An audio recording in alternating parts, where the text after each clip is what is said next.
sin. Tá mé ag dúil le sugarú sa pháirc. Ó, mis se fásta. Beidir go tiglann bí a thuirt an lachain fásta.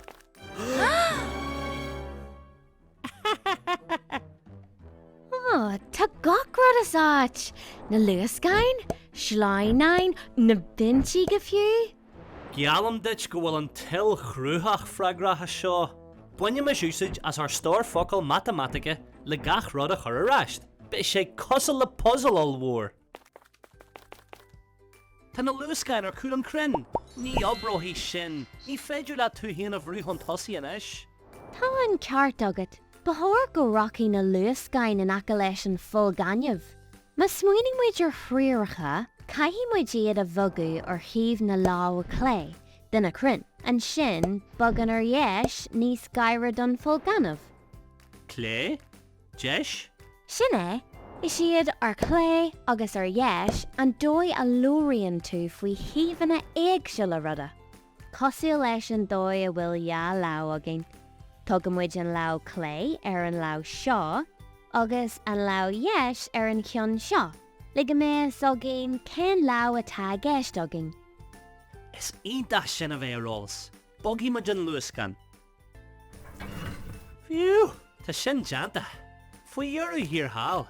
Go déan chéad rud eile. Go dé faoin slán an. Tá sé díreach a lear an chosáin. Cá déan sé? Tá sogam go déan sé os chur an dréimere. An bhfuil tú cinnte? Go tuige a hélann tú sin? Smuoinní faoi. Drapan muid suas an dréimere le sleanú síos an sláinan. Mar sin caithfidh sé bheith os a chur. Tá mé sé ar chúil ní abróthaid sé. Tá an ceart agat. Sláineamís an sláinan sin os chur an dréimere. Ruaille, tá an slán an réitithe. An jiglann sugar inis. Sílam gur cheartúin an glanú suas sa fhárc a chríochnú ar dús. A ré linn hiag an vinse in aice an lochan. Ní hiagla mé a eicil go fiú. Lig tú focail. Fáin! Arcan sin! Tá an binse ar an bhála sin. Caithfidh. Ar a bhhar. Mar atá thuas? Cílíonn sé go bhfuil sé suas as cionn an bhála. Ní bheith aon duine in an saoga samhailte ar an sin. Feicim inis sé. Bogam sin binse arás, síos go dtí an lochan le go tiglann sí agus bí a thuirt don na lachain. Ghlach mé cod bí a lom. Tá an ceart agat. Ba chóir go méú sé in aice leis an lochan faoin crán mór sin.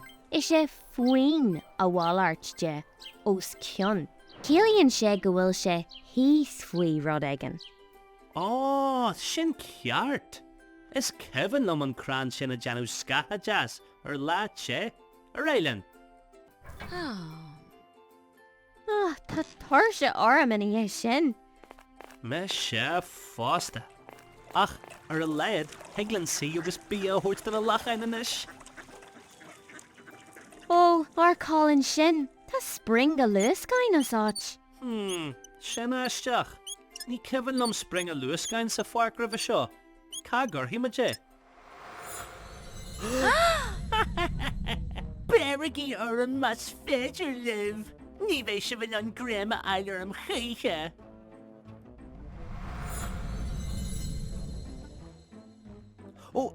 Feicim ar cúla crenne. Tá sé an aice leis na luascain inis.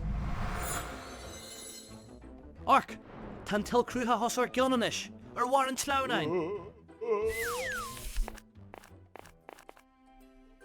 Tá fishwing róig an bhirteagah.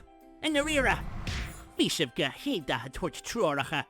Tá mar chuid puzzle a lig réití thugah. Ach, béle feiceal, an mé an táileh an chéadú eile. Ní rósagam gurú focail cosúil in aice le as chur, ar chúil, ar chlé agus ar dheis có fordasta sin le tuiscint. Eintiam! Bhí muid in an iad a úsáid leis na puzzle a réiteach agus an pháirc a chur i gceart. Agus arc, tá na lachain sásta fásta. Níl bí ar bí focail gom!